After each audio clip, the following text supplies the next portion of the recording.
So you want to trade stocks and cryptocurrency?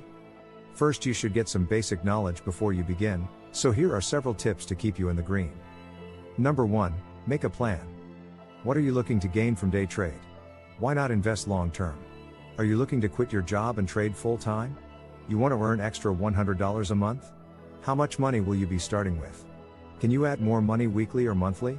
It is very important to understand why you want a day trade to help with all the emotions, good and bad, that come with day trades. Number 2, avoid the hype. It's very easy to get caught up in a social media group that is certain they found the next GameStop, or the next cryptocurrency that is going to 100x. Do not be fooled. Most people you come across on social media are just trying to get you to buy so they increase the chance of themselves making profit. This includes YouTube videos saying that only if you use this strategy, you will never have a lost trade. The worst thing you can do is get caught up in the hype when you see something shoot up in a massive green candle, and think you are not too late. It will obviously go up forever. Stick to your goals, and avoid. Number 3, fear of missing out. It is all about emotion and self-control. If you see a massive green candle, you just want to throw all your money in and ride the wave like everyone else. Control yourself, just accept the fact that you likely are too late. That green candle will most likely drop much faster into the red than it went up, leaving you holding bags full of empty dreams rather than bags of cash. Number 4, risk management. It is very important to minimize your loss when you are wrong, and profit when you are correct. For some, it is very difficult to learn when to take profit. Do not be greedy, the object is to turn a profit. Using 2% stop loss and 10% take profit is a very good way to use proper risk management. If you get one correct trade at 10%, that will allow you to be wrong 5 times at 2%.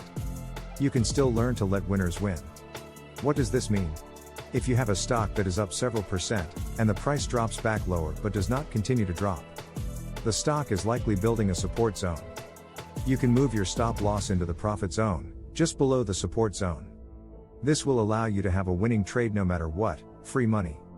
You can adjust your take profit until you are satisfied, or remove it altogether and just keep raising your stop loss once into profit. Another form of risk management is not blowing your load all in one trade. Let's say you have $1,000 to trade. Instead of putting it all on one trade, and pulling your hair out that you're losing too much money, split into several trades and sectors that you are confident in. This will allow you to find more winners, and not stress about small loss. Yes, everyone wants their entire balance on that master trade.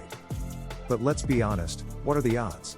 It's much better to give yourself more options. If you are wrong on 2 trades, but have 2 winners, maybe use your losing trades to scale into your winning trade. Number 5, the goal is to make money. The goal is to make money, not lose money. If you have a small account, why YOLO it all with slim chances of making massive gains, when instead you can perfect your trade style while adding what additional income you can on a weekly or monthly basis? I see far too often the Wall Street's bet style. No stop loss, either ramen noodles or steak for dinner.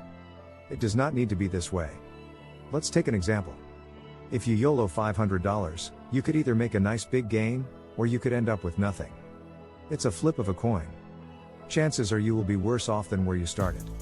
Instead, if you take that $500, and slowly perfected a trade style that is unique to you, while adding to your account, even once a year with birthday money, you will see your account grow along with your confidence. A lot of trade is based on emotions. Building some confidence in your trade can go a long way. If you are in a trade, and feel the constant need to check the status of the trade, you are not confident and do not belong in the trade. You either do not have a game plan, or you have more money than you are comfortable with on the trade. If you gain 5% profit on $500 a week, in 1 month you will have an account over $600. The next month you will have an account of over $700. Imagine doing that for a year, or several years. The goal is to not lose. Instead of blowing 500 here, 100 here, use smart trades to compound over time.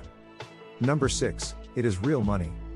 A lot of people seem to forget that it is hard-earned money they are going to trade with. Once it enters your broker account, to most people, it becomes casino money. What I would suggest is take 50% of your profit from every trade. Do not touch it. Let it build on your broker account.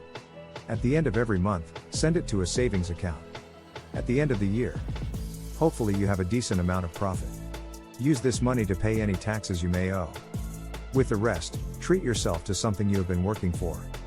This does not mean blow it at the bar, but instead buy something that will give value to your life. These are just a few simple tips to help you on your journey into stocks and other investments. If you enjoyed the content, do me a favor with a like and subscribe. Check out some of my other videos for more in-depth ways to help you along the way.